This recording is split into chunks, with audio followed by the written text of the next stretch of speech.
Hello people. So as you know, I am yours average medico, aka Akanshi Sagar. So I'm welcoming you to my second episode of my series called as Know Your Body. As you all must be thinking, first तो हो गया gate wait से सब हो चुका था, अब दूसरे में क्या पढ़ाने वाली हो? तो देखो, अब मैं उठाने वाली हूँ सबसे इम्पोर्टेंट टॉपिक जो कि आपको हेल्प करेगा अपने चारों तरफ किसी भी अनजान व्यक्ति या फिर अपने परिवार वाले को हेल्प करने के लिए. There are thousands of people who are dying within a minute because of this. And the topic is called a stroke. You must be wondering what is stroke?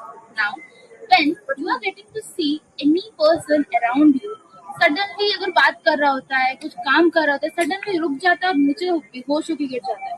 तुम सोच रहे हो क्या एक्टिंग कर रहा है क्या? नहीं, that is not called acting. That is called a stroke. Now, what is stroke? When your brain is functioning continuously 24 hours into 7, but जब उसको उसका इंजन ऑयल नहीं मिलता, जैसे गाड़ी को चलने के लिए उसका तेल चाहिए, exactly वैसे आपके ब्रेन को चलने के लिए आपको उसमें खून चाहिए. And because of these, when आपके ब्रेन को उसको खून नहीं मिलता because of any type of clot और या फिर कुछ भी हो, then it stops functioning immediately. Because of this आपका रेस्पिरेशन रुक जाता है, आपकी हार्ट की दिल की धड़कन भी रुक सकती है, जिस वजह से इंस्टेंटेनियस डेथ हो सकती है. आप सबने सुना होगा कि time is money, time is everything, but here time is brain. जितनी जल्दी आप एक्ट करोगे उतनी जल्दी आप अपने घर वाले या फिर किसी भी अनजान व्यक्ति जिसका अपना घर है उसे बचा सकते हो. आप लोग what are going to be the risk factors. आप लोग सोच रहे हो यार ये रिस्क फैक्टर क्या है, ये तो बताओ. पहले देखो, रिस्क फैक्टर ये है कि कौन से group of people are going to be mainly affected by the stroke. अगर आपको डायबिटीज है, अगर आपको हाइपरटेंशन है या फिर आपको थायराइड है, अगर आप रात में अच्छे से सो नहीं रहे हो, आप बहुत ज्यादा स्ट्रेस में रह रहे हो, ओबेसिटी, आपकी खाने का लाइक ये सब ठीक नहीं है, बिकॉज ऑफ ऑल दीज आपको स्ट्रोक हो सकता है. Congratulations, या फिर sad for you, you are going to have this someday in the future. So, अब इसका प्रिवेंशन क्या क्या हो सकता है, क्योंकि देखो ऐसा नहीं है कि कोई भी चीज हम प्रिवेंट नहीं कर सकते. एवरीथिंग इज क्यूरेबल अगर हम प्रिवेंशन ले रहे हैं. सो प्रिवेंशन क्या होगा, आपको अच्छे से एक डाइट फॉलो करनी है. You have to take your medications on time. आपको अच्छे से अपना डायबिटीज अगर आपको है, you have to prevent the sugar and everything. इसीलिए आपको ये सब चीजें आपको फॉलो करनी पड़ेगी. You all must be thinking कि यार सब कुछ तो तुमने बता दिया, प्रिवेंट कैसे करना है, रिस्क फैक्टर क्या है, बट देखना क्या है कि स्ट्रोक है हमें कैसे पता चलेगा. तो सुनो, स्ट्रोक आपको कैसे पता चलने वाला है. There is gonna be a simple mnemonic for it which is called as fast, FAST. So the F is going to be face drooping, the A is going to be arm weakness. अगर कोई हाथ उठा रहा है और उसका हाथ, दोनों हाथ आप पेशेंट को बोलोगे उठाने के लिए, अगर पीछे जा रहा है, so it is going to be arm weakness. Then we have S, which is speech disability. The person is not able to speak anything. वो कुछ भी नहीं बोल पाएगा उस टाइम पे.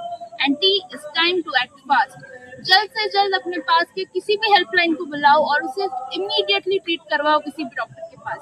बिकॉज आपका एक छोटा सा कॉल एक पेशेंट की जान बचा सकता है. पता चल चुका है कि आपको देखना क्या है, करना क्या है, बट फर्स्ट थिंग जो आपको हेल्प आने तक करना है, that is going to be you do not have to feed the patient anything. उसको खाने को कुछ नहीं देना है, उसको आपको लेटाना है एक जगह पे जहाँ पे भी कुछ खुले जगह पे, so that the person can breathe.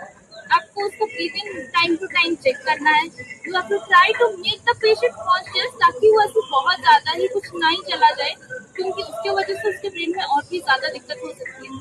क्योंकि उसको ब्रेन स्ट्रोक किस वजह से हुआ है वो हमें अभी तक नहीं पता है, which is going to be cured by all the doctors. So the main thing you have to do कि आपको ये दोनों बहुत ही ज्यादा ख्याल रखना है. कुछ खाने को नहीं देना है, कुछ पीने को नहीं देना. मूविंग ऑन, हम लोग अभी देखने वाले हैं कि स्ट्रोक कितने टाइप के होते हैं, क्योंकि जैसे मैंने आपको बोला था कौन सा टाइप ऑफ स्ट्रोक है वो जब हमें पता चलेगा then only we will be able to diagnose properly. क्योंकि हॉस्पिटल में जाने से डॉक्टर को अगर पता चलेगा कौन सा टाइप ऑफ स्ट्रोक्स होने वाला है, तब उनका मेडिकेशन और उनका वे ऑफ ट्रीटमेंट अलग अलग होगा. फॉर द ब्रेन स्ट्रोक हमारे पास दो चीजें हैं. First is going to be ischaemic, the second one is for haemorrhagic. Ischaemic में क्या होता है, आपका जो ब्लड वेसल होता है वहाँ पे क्लॉट फॉर्मेशन हो जाता है. उस वजह से आपका जो ब्लड वेसल्स ब्लड होता है वो आप मूव फॉरवर्ड नहीं कर पाता है. बिकॉज ऑफ दिस आपका ये जो रीजन में जाके ब्लड सप्लाई कर रहा होता है यहाँ पे ब्लड नहीं जा पाता. Due to this it is called as supply नहीं हो पा रहा है। Moving on, we have haemorrhagic, जिसमें क्या होता है कि ब्लड वेसल आपको बर्स्ट हो जाता है। यहाँ पे ऐसा कोई ब्लॉकेज नहीं होता, यहाँ पे कंप्लीटली बर्स्ट ही हो जा रहा है। हमारा जो ब्लड वेसल होता है उसके चारों तरफ हमें खून का एक पुल मिलता है। जब हम लोग कोई सीटी वगैरह करेंगे देन हमें देखने को मिलेगा कि चारों तरफ एक ब्लड का पूल बना हुआ है, which is called as haemorrhagic. इसमें क्या होता है, ब्रेन में आपका ब्लीडिंग प्रेजेंट होगा पर बाहर नहीं आ रहा होगा, क्योंकि आपके ब्रेन में क्रेनियम के वॉल्स प्रेजेंट होता है जो कि आपके ब्लड को बाहर आने नहीं देंगे। ड्यू टू दिस स्टमक में ब्लीडिंग एब्सेंट होता है, एनसीटी कुछ भी, पर वहां पे हमें ये प्लॉट दिखने को मिलेगा जो कि हमें बताएगा कि सर्टेन रीजन ऑफ एक्टिविटीज उस इंसान का रुक गया होगा। बट यहाँ पे हमारा जो ब्लड ब्रेन का एक प्रेशर होता है वॉल्ट के अंदर, बहुत ही कम जगह होती है। जैसा होता है ना, टायर में देखा होगा आप लोगों ने कि मतलब एक एयर का प्रेशर मेंटेन करना पड़ता है, उससे नीचे जा रहा है अगर उससे ऊपर जा रहा है तो वो दिक्कत देगा। एग्जैक्टली वैसे ही ब्रेन का एक प्रेशर होता है, उस प्रेशर से ज्यादा अगर ऊपर जा रहा है देन वो आपको बहुत ज्यादा दिक्कत देगा और आपको इवन आप ब्लाइंड भी हो सकते हो उस वजह से, अगर ब्रेन का उतना ज्यादा बढ़ गया। अब आपको लग रहा होगा कि जिस स्ट्रोक का दो टाइप पता चल गया, बट ये वाला हमारे पर्टिकुलर मेडिकल स्टूडेंट्स के लिए होने वाला है। यहाँ पर ट्रीटमेंट ये होगा कि 4 to 4.5 आवर्स के अंदर 4 to 4.5 आवर्स के अंदर हम एक मेडिकेशन देंगे जो कि इस प्लॉट को तोड़ देगा, ये धीरे धीरे छोटे छोटे हिस्सों में कन्वर्ट करेगा। ड्यू टू दिस हमारा जो ब्लड वेसल होगा इजीली हमारे आर्टरीज का ब्लड को मूव करने में हेल्प कर पाएगा। बट यही हेमोरेजिक में क्या होगा, कोई ऐसा मेडिकेशन हम नहीं दे पाएंगे, उसके लिए हमें क्या करना पड़ेगा, we have to do an operation, जो कि जितने जल्दी हो सके उतना अच्छा है। मूविंग ऑन, हमें उसकी फिजियोथेरेपी करानी पड़ेगी। फिजियोथेरेपी इज लाइक हम लोग उसको करवा सकते हैं, उसके बाद रिहैब में उसे देख सकते हैं ताकि उसका कोई भी और जो दिक्कत हो रहा है वो हमें पता चलेगा कि क्यों हो रहा है। सो ये था हमारा ये ऑप्शन जिसमें हम जाना कि कैसे होने वाला था। Next part. So I hope कि आपको इस वीडियो से कुछ नया सीखने को मिला होगा। आप लोग समझ सकते हो कि अभी स्ट्रोक क्या है, और अगर कोई भी पेशेंट सडनली ऐसा कुछ हो रहा है किसी के साथ तो आप उसकी हेल्प कर सकते हो। इतने लास्ट में ये बोलूँगी कि आपने फिल्मों में तो सुना ही होगा कि हर जगह पे भगवान नहीं हो सकता, इसीलिए उन्होंने माँ बनाया था ना। एग्जैक्टली वैसे हर जगह पे डॉक्टर्स नहीं हो सकते आपकी जान बचाने के लिए, इसीलिए आपको थोड़ा बहुत तो मेडिकल का नॉलेज होना इज वेरी नेसेसरी, ताकि आप अपने नियर और डियर वंस या फिर किसी भी अनजान व्यक्ति की आप हेल्प कर सकते हो और उनकी जान बचा सकते हो। क्योंकि देखो, हम जिसकी जान बचा रहे हैं उनकी भी तो कोई फैमिली है ही ना। सो आई होप कि आप लोगों को कुछ समझ में आया होगा।